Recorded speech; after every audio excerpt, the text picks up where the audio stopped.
大家好啊，咁啊多謝大家做呢個 channel 啊，咁啊繼續講埋10月22號，咁啊禮拜三快活谷第4至到第9場嘅賽事啊，咁啱啱呢幾個賽事咧就係可以整條六環賽，咁啊所以推介六環賽俾大家啦。咁啊首先咧就講第4場啦，咁啊4班1200米，咁咧就諗住咧每場揀2隻俾大家。咁啊，首先咧揀一隻5號星光快驅。咁啊，因為即係首先個檔位佔優先啦。咁啊，一檔嗰隻超步速咧，咁啊應該就未係火候啊。咁啊，所以一檔揀佢。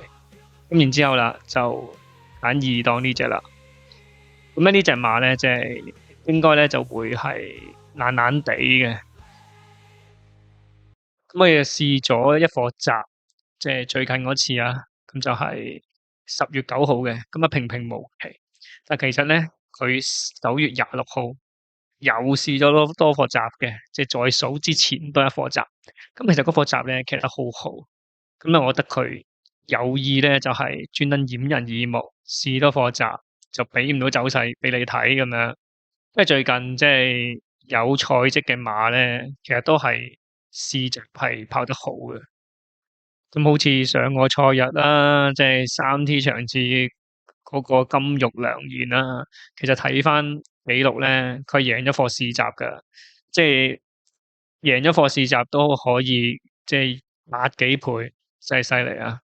咁啊，亦都鏟咗入嚟啦。咁其實係 OK 嘅，即係試集有根據嘅馬。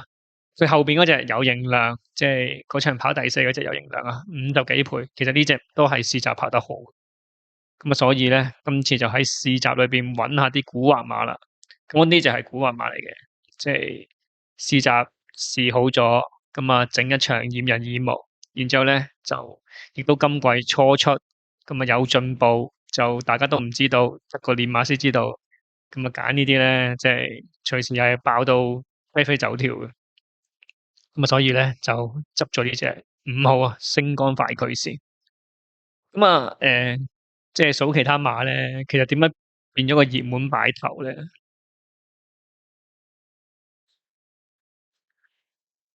咁咧，其實點解會個冷門擺頭咧？因為呢一場啲熱門都不穩啊，即係唔知係咪咁樣啊，所以即係賽事小組都咁樣編個3T 場次啦。咁啊，再揀一隻啊，揀翻熱門啦。咁啊，揀11號獵寶勤。咁呢隻馬咧，其實都啱啱咧就 pace 完啦。咁啊，亦都係呢個路程嘅。咁啊，嗰次咧就2檔，而家就5檔。咁啊，檔位差唔多啫。咁今季都係田大安騎噶啦，咁啊賽都係繼續俾田大安騎。咁希望佢可以保重啦。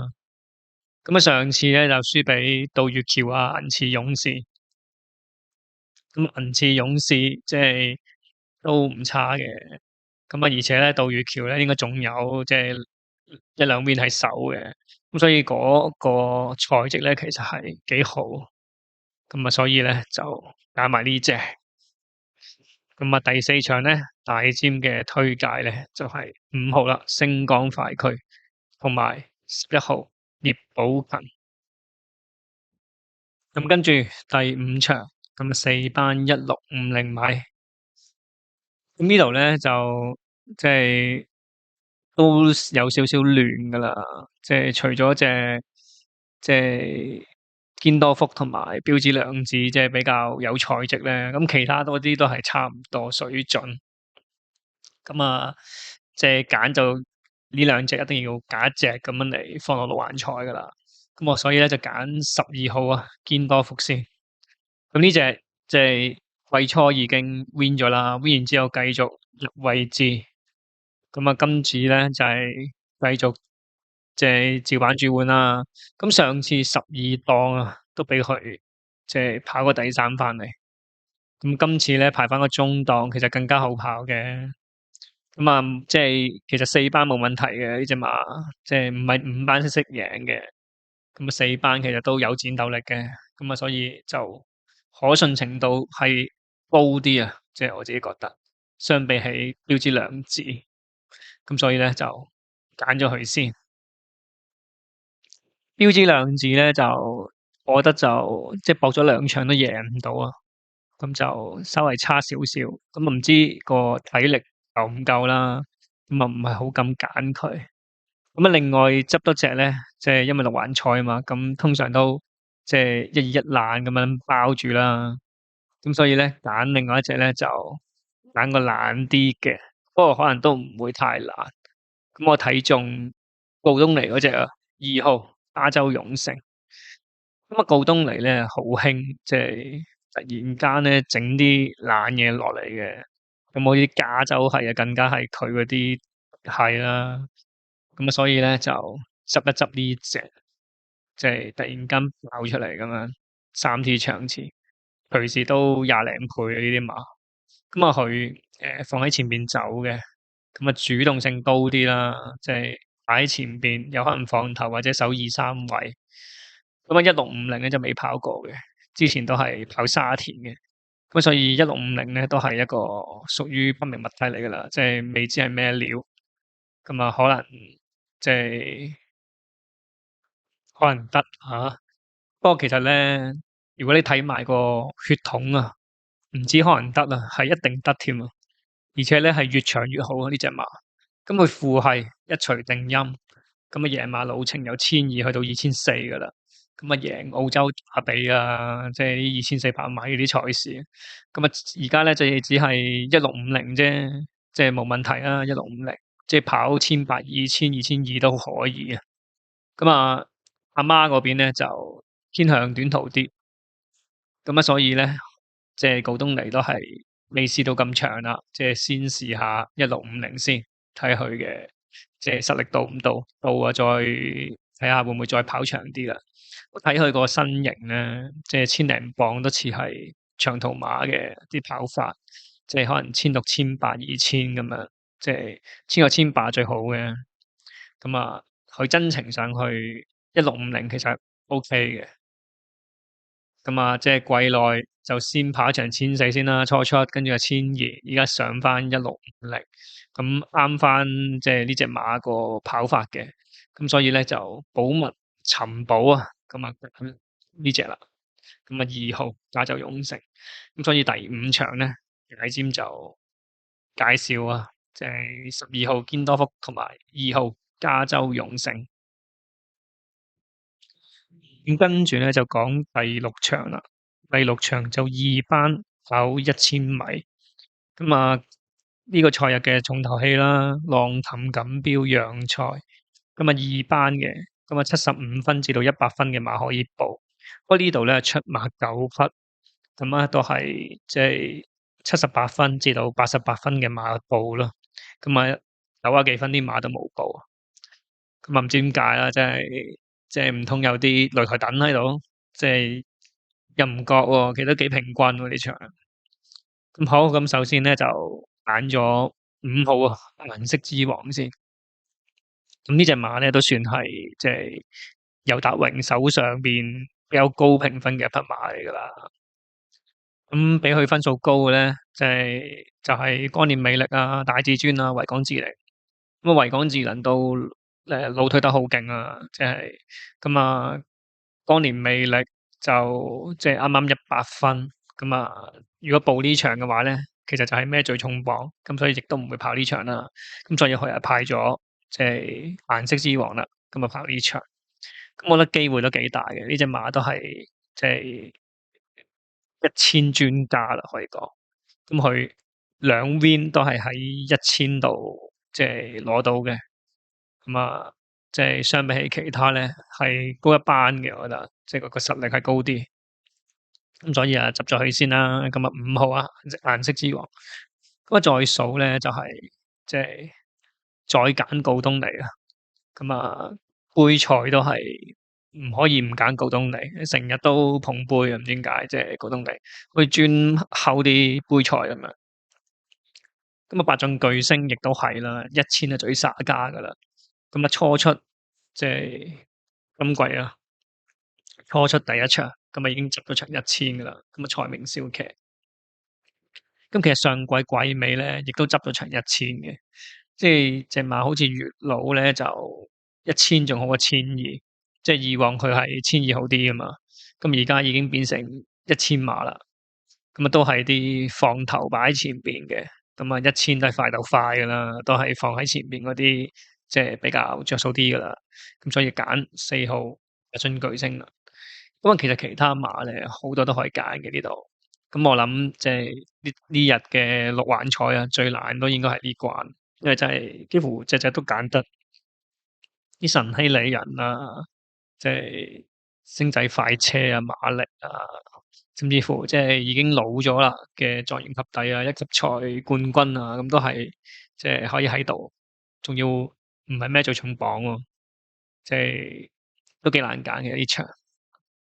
原本諗住咧小馬揀一隻算啦，不過都呢場就真係唔得啊！揀一隻咁就唔好話揀3隻都未必揀到頭2名啊！咁啊，所以即係就揀4、5一對啦。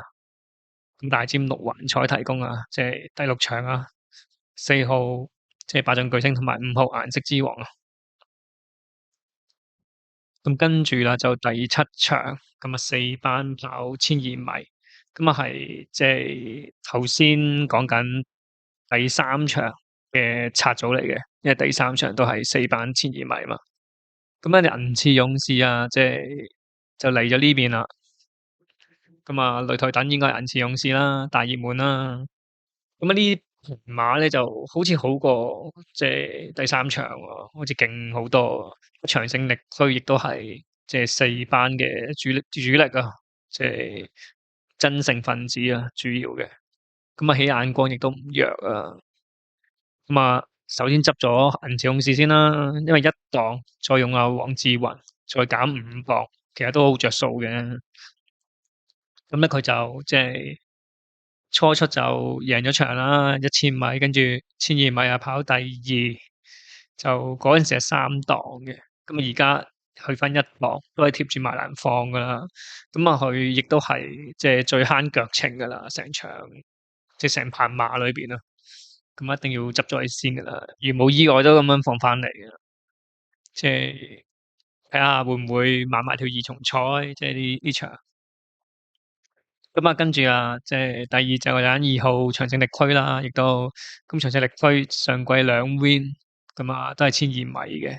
咁啊外檔10檔係贏過，3檔又贏過，咁10檔贏得啦，仲要係即係留後啊，留後衝上嚟啊！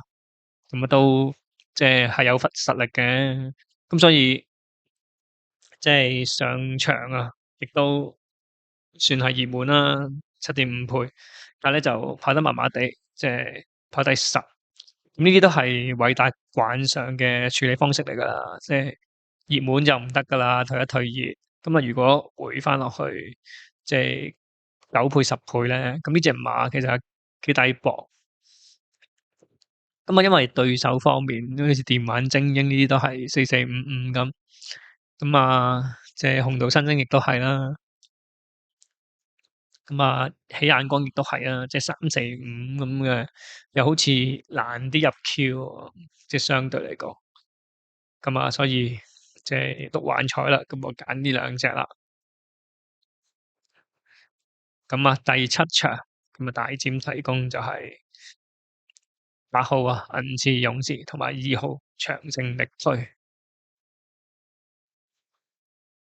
咁跟住講第8場啦，咁第8場咧3班跑1650，咁呢場都係幾平均嘅賽事嘅，咁啊，時精準啊，就前仗贏咗啦，九九圍攻亦都成日入 Q 啦，咁啊南區之星亦都啱啱入完 Q 啦，自力更新，前次就跑第3啦，咁啊仲即係用場泥地啊嚟打一格沙咁樣。即係咪啲部署係咁樣咧？咁啊，但係咧排過10檔啊，咁啊大學生亦都啱啱，譬如醒目先驅就應該直情大熱門添。我諗醒目先驅呢場，因為初出個場都係輸好少，輸到頸。咁啊，不過嗰陣時咧就係1400米嚟嘅沙田，但係呢隻馬咧就快活谷先贏嘅喎，嗰場 win 啊喺1650快活谷贏嘅。好，咁啊揀馬啦，揀馬咧就因為其實頭先嗰幾場都即係有啲好熱嘅馬揀咗，咁呢場真係要搏下冷啊！咁就揀9號啦，大學生。咁咧呢隻馬就今季初出，咁其實即係佢嘅父系啊天文學家，咁1600至到2400啊冇問題啦。天文學家就係歐洲嘅即係打吡冠軍嚟噶嘛，即係英國嘅打吡冠軍啊。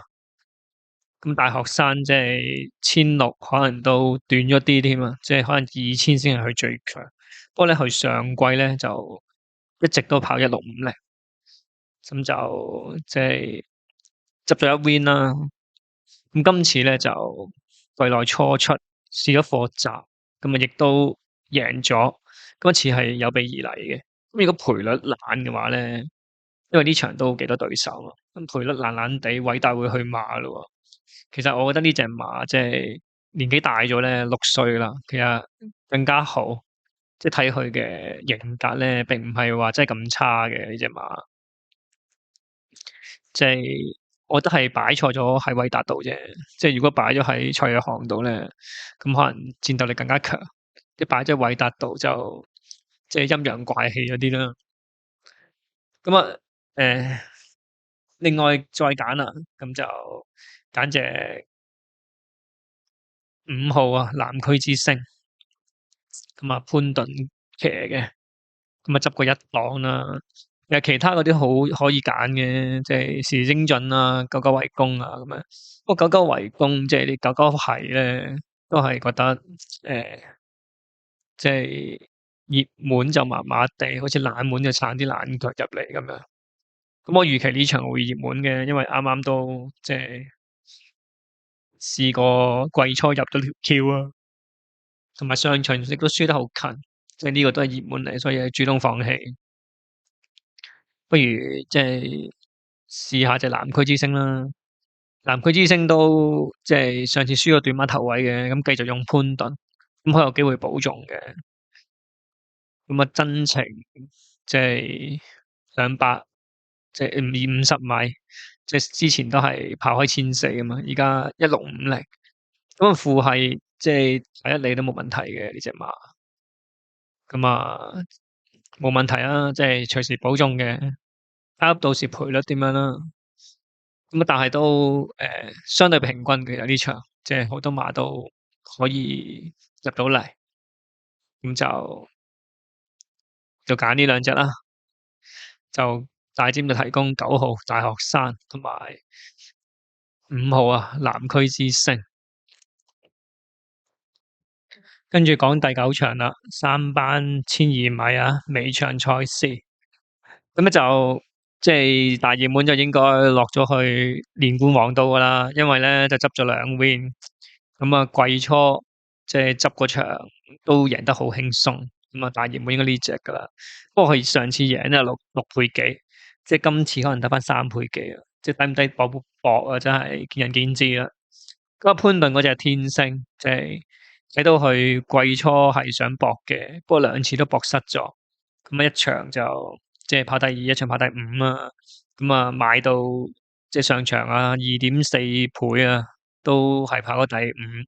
即係呢啲希斯有飛而搏失嘅馬，都不宜沾手啊！自己覺得，即係就算係再入到嚟啊，都係冇肉食。即係亦都唔似希斯啲作風。但佢又用到潘頓，即係咪尾場保中咧？咁保中都即係冇肉食啦，主動放棄啦。呢啲我覺得，即係上次上個賽日啦，潘頓都係尾場，即係唔得啦。騎住隻美麗星神啊，都超班，都跑第4啫。騎師王都輸埋俾周俊樂。即係潘頓尾場就好似冇以前嘅威力啊。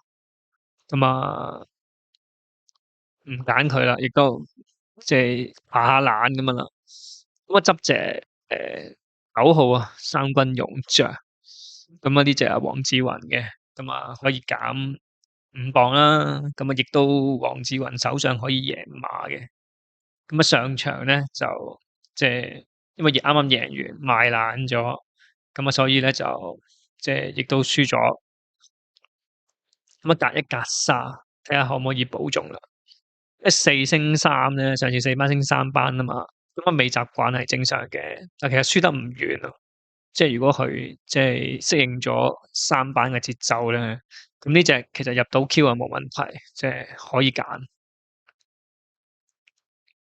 再揀就爬懶啦，繼續。係六寶獎冇理由咁多熱門噶嘛，一定要捉下啲冷門嘅。咁啊，揀4號啊，凱旋星。咁啊，攞住個1磅，即係都已經上名嘅機會率有好多噶啦。咁啊，上次俾阿周俊樂咧摸一次，咁啊繼續俾周俊樂騎。我咧上次係沙田嘅，咁啊佢初出咧就係快活谷贏嘅，咁啊睇下會唔會又可以再快活谷再贏啦。咁啊，即係熱咗2場身啦。其實佢上季咧就3 win 1 Q 嘅，咁啊呢隻馬都係即係幾好嘅，實力高嘅。但係咧今季就可能要花多啲時間提升狀態啦。咁啊，亦都即係埋滿做咗好多功夫嘅。